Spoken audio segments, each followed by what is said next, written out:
Assalamualaikum warahmatullahi wabarakatuh. Nama saya Ralin Daud dengan NIM 91142014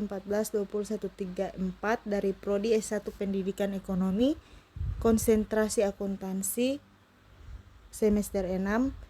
Video ini saya buat untuk memenuhi ujian akhir semester mata kuliah akuntansi perbankan yang diampu oleh dosen Ibu Fatmawati Damiti SPD MSA dengan materi Kas dan Giro Bank Indonesia.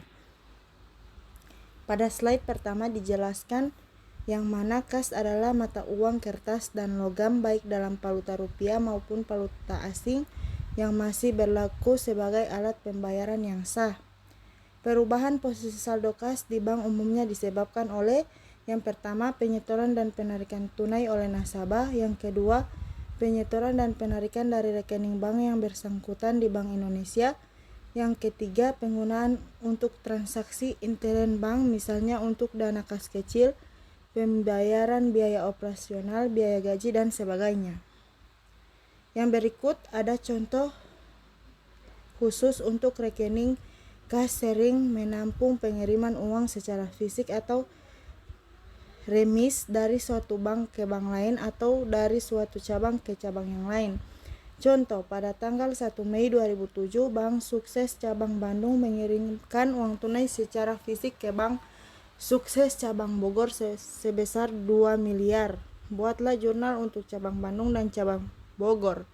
Pembukuan dalam jurnal di cabang Bandung adalah dalam jurnal transaksi terjadi pada tanggal 1/5/2007 yang mana jurnal di cabang rekening dari rak cabang Bogor sebesar 2 juta rupiah di debit. Kemudian transaksi selanjutnya terjadi di Bandung dengan rekening CR Kas sebesar kredit 2 miliar rupiah.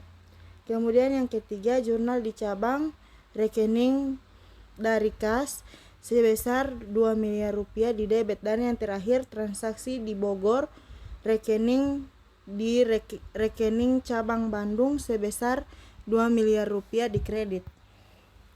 Kemudian ada yang dinamakan sebagai PT Cash. PT Cash adalah dana khusus yang disediakan untuk membayar pengeluaran-pengeluaran yang jumlahnya relatif kecil, seperti sistem dana tetap atau yang biasa disebut dengan Impress Fund System, dan yang kedua sistem dana berfluktuasi atau biasa disebut dengan Fluctuating System. Kemudian slide selanjutnya menjelaskan tentang Giro Bank Indonesia. Giro Bank Indonesia merupakan rekening giro milik bank komersial dalam valuta asing maupun valuta rupiah di Bank Indonesia. Transaksi Giro Bank Indonesia lebih banyak berkaitan dengan transaksi clearing seperti no debit atau nota kredit, pemindah bukuan, pengambilan dan penyetoran uang tunai ke Bank Indonesia oleh bank komersial. Contoh, pada tanggal 2 Juli 2005, Bank Sukses Bandung mengambil dana di Bank Indonesia Bandung sebesar Rp1.500.000. Kemudian pada tanggal 7 Juli 2005, Bank Sukses Bandung menyetor tunai untuk giro di Bank Indonesia sebesar Rp500 juta, dan begitu seterusnya pada bagian C dan D. Kemudian ada slide terakhir di mana ada pelaporan giro wajib minimum atau reserve requirement. Posisi kas dan giro Bank Indonesia harus dilaporkan ke Bank Indonesia setiap akhir pekan yang ditunjukkan dengan rasio giro wajib minimum.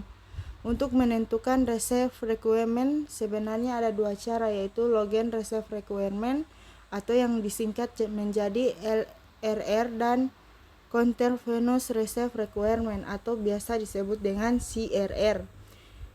LRR adalah ketentuan reserve requirement berdasarkan kewajiban yang telah terjadi pada periode sebelumnya, dengan rumus giro wajib minimum sama dengan rata-rata harian jumlah alat likuid dalam suatu masa laporan dibahagi dengan rata-rata harian jumlah dana pihak ketiga dalam suatu masa pelaporan pada 2 masa pada pelaporan sebelumnya.